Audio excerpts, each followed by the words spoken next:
জেনে রাখো, তুমি যত গুনাহই করে থাকো, একটি দরজা এখনো তোমার জন্য খোলা। সেটা হলো তওবার দরজা। যেমন এক পাপ যতই বড় হোক, আল্লাহর রহমত তার চেয়েও বড়। তুমি যে ভাবো আমার মতো গুনাহগারকে আল্লাহ ক্ষমা করবেন, আল্লাহ নিজেই বলেন, হে আমার বান্দারা, আমার দয়া থেকে হতাশ হজো না। তুই তওবা করলে পাপ নষ্ট হয় না, ভালো কাজে পরিণত হয়ে যায়। এই পৃথিবীতে কোনো রাজা নেই যে অপরাধীকে শক্তি দেয়, শুধু আল্লাহ। যে তওবা করে তাকে আগের চেয়ে আরো প্রিয় বানিয়ে দেন।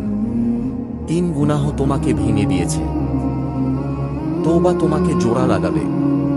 যে রাতে তুমি কাঁদো, যে রাতে তুমি আফসোস করো, সেই অশ্রুর প্রতিটি ফোঁটা আল্লাহর কাছে নেকি হয়ে জমা হয়। 4 তওবা করলে রিজিক খুলে যায়। তোমার জীবনে যেসব দরজা বন্ধ, তওবা সেই দরজাগুলো খুলে দেয়। কারণ পাপ রিজিক আটকায়, আর তওবা তা মুক্ত করে। 5 তওবা করলে দোয়া দ্রুত কবুল হয়।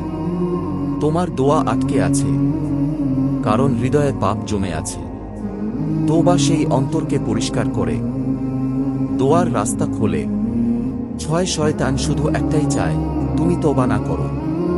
যে পাপে তোমাকে ফেলেছে, সে চায় তুমি ভাবো এখন আর ফেরার পথ নেই। কিন্তু আল্লাহ বলেন, ফিরে এসো, আমি আছি। 7 তওবা মানে শুধু ক্ষমা চাওয়া নয়, বদলে যাওয়ার সিদ্ধান্ত। তুমি আজ যদি সত্যিকারের তওবা করো, তাহলে আগামীকাল তোমার জীবনে নতুন আলো নামবে।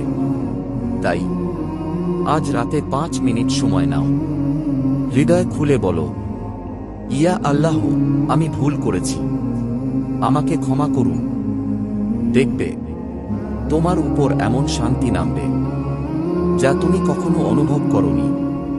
কারণ যে তওবা করে, আল্লাহ তাকে কখনো ফিরিয়ে দেন না।